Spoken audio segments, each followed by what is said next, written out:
नमस्कार. व्हिडिओ पाहणाऱ्या आपणा सर्वांचे 1 मे महाराष्ट्र दिनानिमित्त माझ्या विजया जाधव या यूट्यूब चॅनेलवर हार्दिक स्वागत आहे. महाराष्ट्र दिन हा महाराष्ट्र राज्याची निर्मिती दिवस म्हणून साजरा केला जातो. यांच्या संयुक्त विद्यमाने आपल्या विद्यालयात 1 मे महाराष्ट्र दिन आणि कामगार दिन निमित्त ध्वजारोहण सोहळा या ठिकाणी संपन्न होत आहे. यासाठी उपस्थित असणारे श्री शिक्षण प्रसारक मंडळ दुधवडीचे अध्यक्ष आदरणीय सुर्वे सर, त्याचबरोबर संस्थेचे सचिव आदरणीय मिलिंद जाधव साहेब, या प्रशालेचे मुख्याध्यापक आदरणीय कांबळे सर, प्राथमिक विद्या मंदिरचे मुख्याध्यापक पाटील सर या ठिकाणी उपस्थित आहेत. महाराष्ट्राची स्वतंत्र निर्मिती झाली. या महाराष्ट्राच्या स्वतंत्र निर्मितीसाठी ज्या लोकांनी आपलं बलिदान दिलं त्यांचं स्मरण करणं हे आपलं कर्तव्य आहे आणि त्यांचं स्मरण करून आज आपल्या या विद्यालयामध्ये 1 मे महाराष्ट्र दिन मोठ्या उत्साहामध्ये साजरा होत आहे.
एक मे 1960 रोजी मुंबईसह संयुक्त महाराष्ट्र राज्याची निर्मिती झाली.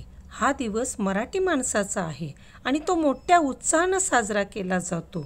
विविध कार्यक्रमाचं आयोजन देखील या दिवशी केलं जातं. महाराष्ट्र राज्य निर्मितीसाठी बलिदान केलेल्या 106 हुतात्म्यांचं स्मरण या दिवशी केले जाते. छत्रपती शिवाजी विद्यालयाचे सहशिक्षक श्री सुहास पुर्ले सर यांनी इयत्ता 6वी करता साकारलेल्या नवोपक्रमामध्ये प्रथम 3 क्रमांकांच्या विद्यार्थ्यांना बुर्ले सरांनी शैक्षणिक साहित्य रूपाने बक्षीस दिले. यामध्ये प्रथम क्रमांक कुमारी दिया दिगंबर जाधव आणि द्वितीय क्रमांक जो आहे तो श्रेया अजित जाधव या विद्यार्थिनींना बक्षीस देऊन त्यांचा गुणगौरव या दिवशी करण्यात आला. आपलं भाग्य मोठं, आपला जन्म महाराष्ट्राचा. कारण महाराष्ट्र 1 मे 1960 द्विभाषिक राज्य म्हणून प्रसिद्ध होतं. जे गुजरात आणि महाराष्ट्र हे एकत्रित राज्य होते, मिळून राज्य होते. परंतु महाराष्ट्रातील लोकांनी स्वातंत्र्य मिळावं, महाराष्ट्र स्वतंत्र व्हावा म्हणून अत्यंत जिद्दीनं अगदी प्राणावर बलिदान देऊन स्वातंत्र्यासाठी लढा दिला.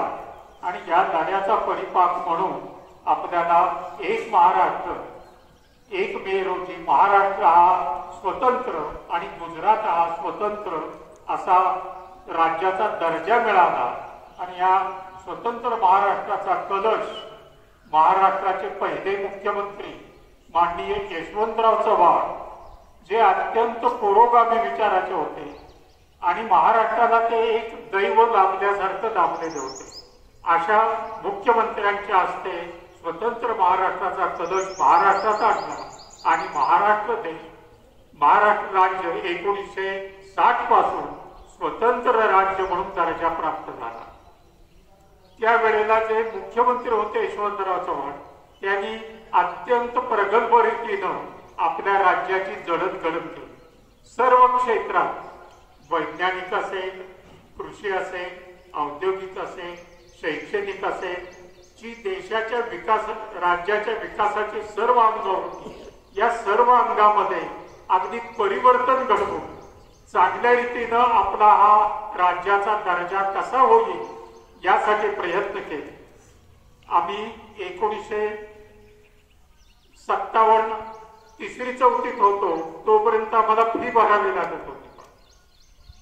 आणि हा फी भरत असतानाचा जो काही एक त्रास असायचा सामान्य माणसाला, त्यावेळेला 1 रुपया म्हणजे गाडीच्या चक्रासारखा वाटायचा. आणि मग ती 1 रुपयाची दर महिन्याची फी नको वाटायची भरायला. पण महाराष्ट्र स्वतंत्र झाला आणि यशवंतराव चव्हाण साहेबांनी बहुजन समाजाचं शिक्षण मोफत व्हावं म्हणून EBC आर्थिक दृष्ट्या मागास प्रवर्ग असा हा एक नवीन भाग केला आणि यांची फी माफ करून विशिष्ट इन्कमची मर्यादा दिली. आणि या इन्कम मध्ये जे सगळे बहुजन असतील त्या सर्वांना फी माफ. आणि इथून पुढं शिक्षण आपल्या महाराष्ट्रात सर्वांना सुलभ झालं आणि शिक्षणाचा प्रचंड विकास झाला. महाराष्ट्र राज्य आज देशामध्ये शैक्षणिक दृष्ट्या प्रगत झालेलं राज्य. सर्व क्षेत्रात महाराष्ट्रातले विद्यार्थी चमकत आहेत. याचं श्रेय त्यावेळेला दीर्घकालीन निर्णय घेणाऱ्या यशवंतराव चव्हाणांना.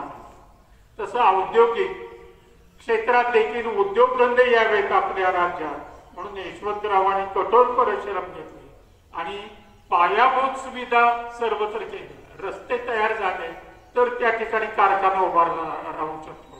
त्या परिसरात वीज दिली तर कारखाना उभा राहू शकतो. त्या परिसरात पाणी दिलं तर कारखाना उभा राहू शकतो. असा विचार करून या पायाभूत सुविधा यांना प्राधान्य देऊन राज्यात सर्वत्र सुधारणा केल्या आणि महाराष्ट्र हे देशातलं एकमेव औद्योगिकदृष्ट्या क्रांती करणारं पहिलं राज्य भारतातलं झालं. या यशवंतराव चव्हाणांच्या दीर्घ दृष्टिकोनामुळे. त्याच्यानंतर शैक्षणिक याच्या बरोबरच औद्योगिक क्रांती झाल्यानंतर कृषीमध्ये देखील त्यांनी चांगल्या रीतीनं सुविधा, जलसंधारण, कोयना धरण 1960 तयार केलं त्यांच्या कार्यक्रमात. आणि त्यावेळेपासून आपल्या महाराष्ट्रातील कितीतरी भूभाग जलसिंचनाखाली आला आणि शेतकऱ्याला पाणी मिळालं की उत्पन्न 1 नंबर काढू शकतो शेतकरी. हे लक्षात आणून शेतकऱ्याला सहकार्य केलं. त्याच्या जोडीला शेतकऱ्याला आर्थिक सहाय्य मिळावं म्हणून गावोगावी पतसंस्था, सहकारी सोसायटी यासारख्या आर्थिक संस्था तयार केल्या. आणि त्या चांगल्या रीतीनं चालवण्यासाठी चांगले कार्यकर्ते निर्माण व्हावे म्हणून त्यांना प्रोत्साहन दिलं आणि अशा रीतीनं आर्थिक सहाय्य शेतकऱ्यांना मिळाल्याबरोबर शेतीत क्रांती व्हायला लागली आणि महाराष्ट्र कृषीमध्ये देखील देशात पहिला नंबर मिळाला. धन्यवाद. आपण सर्वांनी हा व्हिडिओ शेवटपर्यंत पाहिला याबद्दल सर्वांचं मनपूर्वक हार्दिक आभार. विज्ञानविषयक शालेय शैक्षणिक उपक्रम आणि शैक्षणिक व्हिडिओ पाहण्यासाठी माझ्या विजया जाधव या यूट्यूब चॅनेलला लाईक, शेअर आणि सबस्क्राईब करा. हा व्हिडिओ तुमच्या मित्रपरिवारामध्ये जास्तीत जास्त शेअर करा. धन्यवाद.